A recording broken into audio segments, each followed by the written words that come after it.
As a communist, the results of this election didn't matter to me because when you have an understanding of politics beyond the theater that the media sells to you, you understand that the trajectory that America has been on the same trajectory for decades. And this election isn't changing that trajectory. And what is that trajectory? The trajectory is that the capitalist class is going to obtain more wealth and power at the expense of the working class because they build their wealth off of the backs of the working class. So as they go, because they're greedy, capitalists are greedy, the richest capitalists are the greediest ones.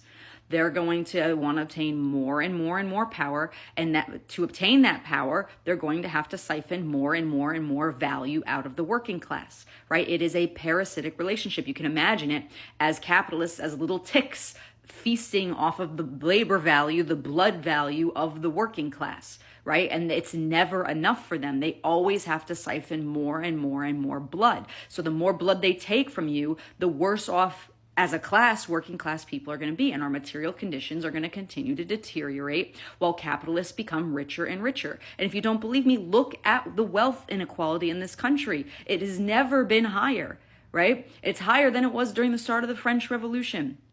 And so both parties, the Democratic Party and the Republican Party, are not the same, but they're the same in the way that really truly matters for working class people.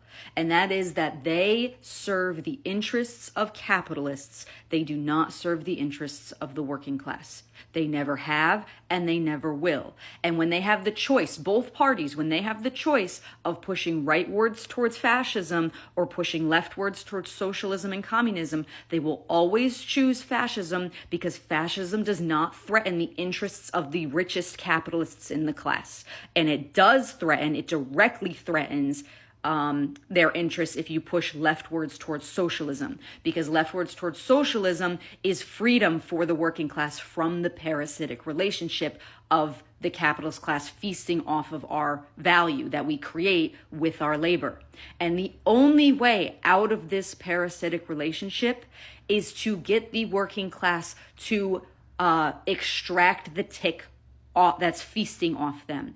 And they will never extract the tick that's feasting off them if we don't collectively even know that it's there.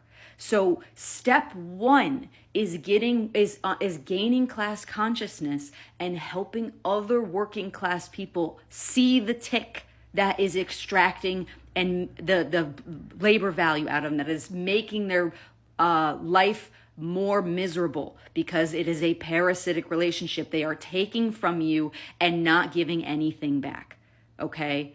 Or in the case of a tick provides with an anesthetic, which I think is very poetic because that's what they provide to us, bread and circus, right?